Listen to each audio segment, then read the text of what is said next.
Welcome back to Nick Lenz's Comic Corner Classics vs. Non-Classic. This is episode 751 and Doubleshot number 655. I got two Marvel trades. First up, and they're both spy related, though the first one is Avengers spy related. This one is Secret Avengers Volume 3 God Level, written by Alex Knott, and artwork by Michael Walsh. Collecting the last 5 issues of Volume 3 for Secret Avengers, and the last 5 issues of this series. Now, with pretty much with this one, yeah, the thing does start off with a fight between both Black Widow and Lady Bullseye, but as far as I can tell after that, it's mostly just the team rescuing the children of the creature known as the Fury.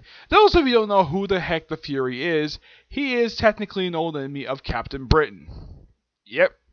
He's no enemy Captain. One of like 2 that keep commonly reappear. He actually even showed up for the X-Men Die by the Sword miniseries, which is a fantastic miniseries. I highly recommend it. This one is just, well, the team working together along with M.O.D.O.K. Though, here's the thing. These issues came out in 2015. The trade did also. And then the series just ended the way it did. I don't remember at any point there was an announcement, and according to then Editor-in-Chief Axel Alonso, he says, "Are you done with the series?" Like, nope, we still have plans for it. That was 3 years ago. It has been 3 years since these issues came out, and apparently Marvel has no plans for this group at all. So I think this is a great group. I mean, this is the group at the time of the end of the series.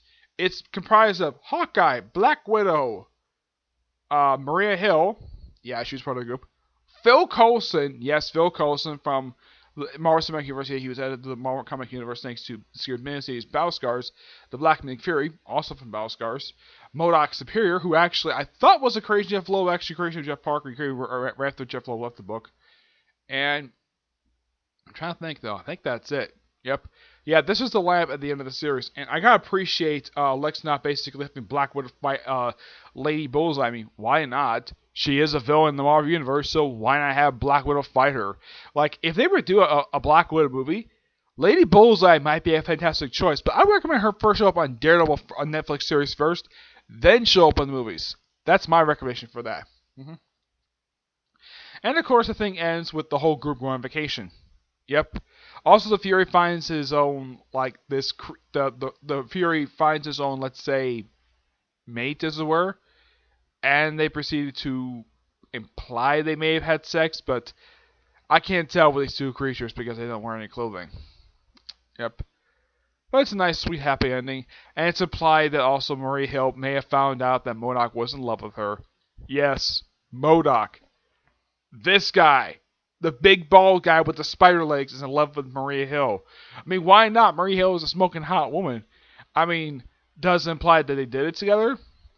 No, the series never reveals that, because after this, M.O.D.O.K Superior, as far as I know, is never seen again until he shows up in the Gwenpool series, where he acts as a regular supporting character in the book until issue 12 when he is shot into space without his chair.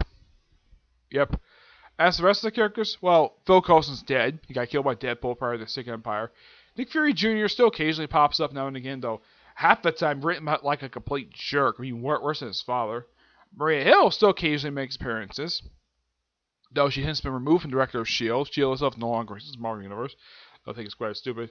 Spider-Womn got a new costume, which I think is great. Hawkeye still makes appearances in the Marvel Universe. As a matter of fact, he's going to head up the new West Coast Avengers series to talk about Kelly Thompson. Black Widow. As far as I can tell for her, this version of Black Widow is dead. She got killed in the Second Empire, and of course they cloned her in the Tales of Suspense miniseries, which it's a great miniseries. I highly recommend it. If I get a chance to get my hands on, I will review it. But this is actually really good. I'm gonna give this book a 9.5 out of 10. I'm not giving my final thoughts on this. In fact, this is the third to last volume of this particular trade series, which collects this volume. But here's the thing: I don't own this entire series. There's like about 6 more trades I had left to get before I get the entire series. Okay? Next up is Winter Soldier, Bitter March, written by Rick Remender and artwork by Ronald Bashi. I think it's pronounced his name. Yeah. This collects the 5-issue miniseries of the Winter Soldier, of this miniseries. Yep, this miniseries is 5 issues long. It's mainly the Winter Soldier. It's basically an old Cold War spy story. Yeah, this is during a period of time when the Winter Soldier was working for the Russians. Yeah, he's working for the Red Room, not Hydra. Those who've seen the Captain America film, he was working for Hydra. in the comics, he was working for the Red Room. And yeah, it's got kind of like good spy drama, and there's even good guest star appearance by Nick Fury. Yeah, Nick Fury, the original Nick Fury, makes occasional appearances in this miniseries. But here's the thing: this like being called Winter Soldier, he's technically not the main character. It's focused on some woman, but he does show up in every issue. At one point, he does lose to get back his memories because this is during a period of time when he doesn't remember who the heck he is, and he apparently sort of gets his memories, but all he remembers his name is James. That's it. But I gotta say, this series is fantastic, and I love the artwork for this thing. Let's show off some material artwork. This artwork is fantastic. Yeah. The artwork, I give it a 10 out of 10 because I love this artwork, but the whole series as a whole, 9.5 out of 10. It's really, really good. Highly recommend to people who are fans of the Winter Soldier. Yeah, I gotta say, it's also better than, it's also definitely better, has better artwork than the Bucky Barnes Winter Soldier series, which only lasted for 11 issues. And this is actually one of 3 series for the Winter Soldier. First is the Winter Soldier comic book.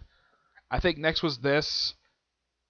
Either was this or the Bucky Barnes Winter Soldier series. I'm not really sure, but this is a great miniseries. I highly recommend if people are fans of this character. Especially people are fans of old spy stories.